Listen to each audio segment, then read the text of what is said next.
Bienvenue à tous. Faut-il y voir une simple coïncidence? 3 jours après l'attentat de Boston, les États-Unis sont à nouveau endeuillés. L'explosion a été tellement forte qu'elle a été ressentie comme un séisme à une centaine de kilomètres à la ronde. Acte criminel ou accident, aucune de ces hypothèses n'est encore privilégiée au Texas. Franck Genozo. Des flammes impressionnantes filmées à quelques centaines de mètres de là par un vidéaste amateur. Loin de se douter qu'à cette distance, lui et son fils à l'arrière ne sont pas en sécurité.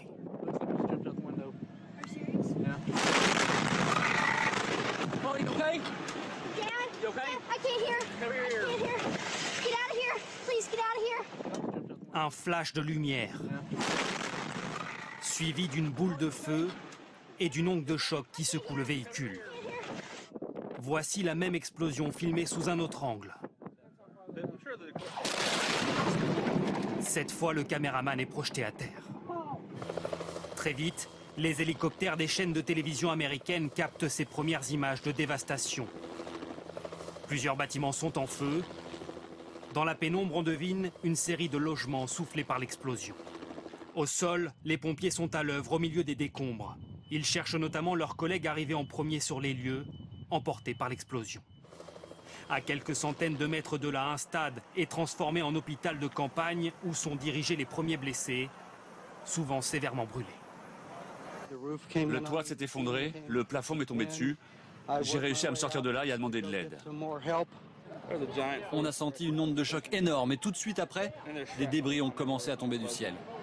L'usine d'engrais chimiques est située dans une zone habitée, à moins de 300 mètres d'une école et d'une maison de retraite.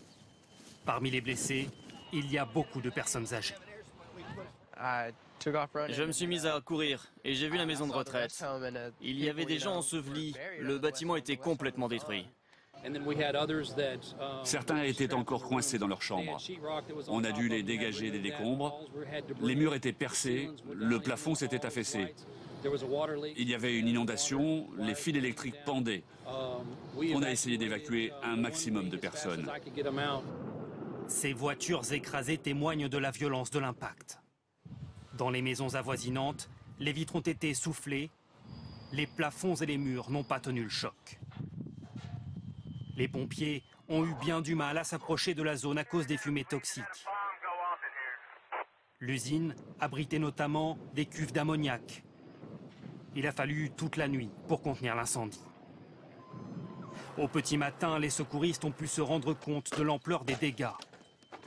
Les recherches ont repris, même si l'espoir est mince de retrouver des survivants dans ce décor dévasté. Une partie de la ville a d'ores et déjà été évacuée en raison des émanations toxiques en provenance du site.